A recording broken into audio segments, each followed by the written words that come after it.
Most popular toys of the 1940s.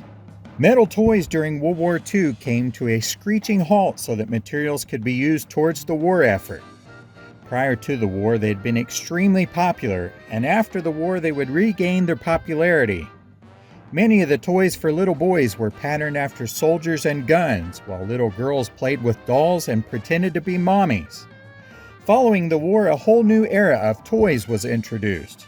Some toys were electronic, which sometimes meant it was nothing more than a light bulb that would light up. The Slinky was originally discovered in 1943 by a naval mechanical engineer named Richard James. He had been working on a device to keep sensitive ship equipment steady while at sea.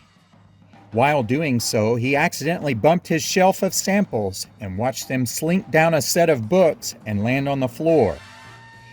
The Slinky toy hit American markets in 1945. The first 400 units sold in just under 90 minutes for $1 each. During World War II, Japan invaded areas that produced rubber, and the Allies were cut off from this much-needed supply. The government turned to scientists for a synthetic substitute. Silly Putty was one of the failed substitutes that was originally developed in 1943. A sample ended up in the hands of Ruth Fallgatter, who was an owner of a toy store.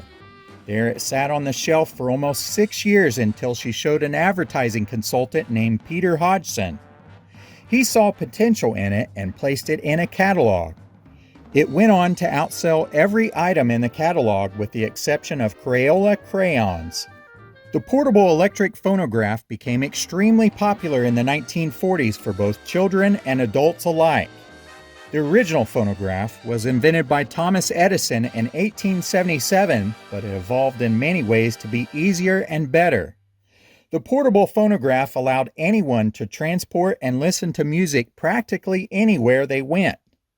Eat your heart out, iPod. As World War II began, Plastic Army Man became a popular toy for the public. These little toys were about 2 inches tall and made from durable plastic. They came in various colors but were typically green and featured soldiers holding different weapons and posing in different positions. The Chattery Teeth toy was invented by Eddie Goldfarb, who worked for the Marvin Glass and Associates Company. This wind-up kids toy was released in 1949 and had originally been called the Yakety Yak Talking Teeth.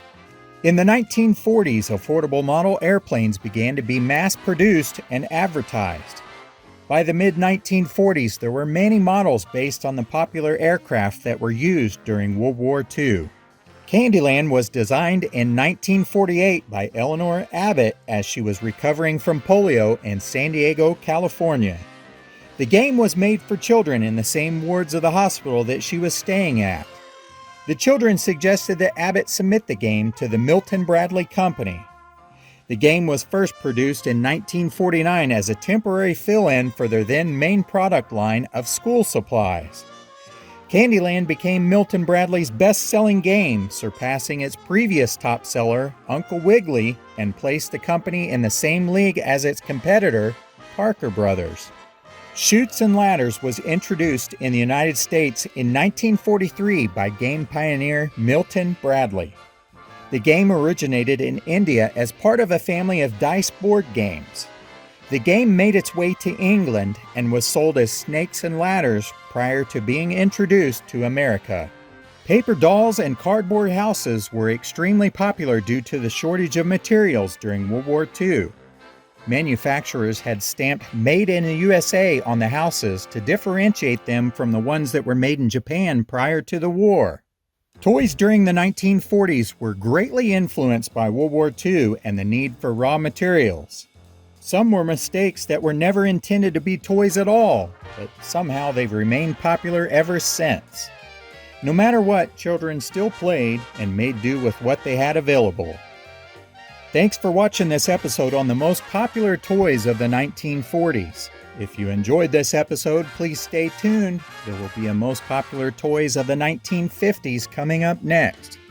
Thanks again for watching, and we'll see you guys next time.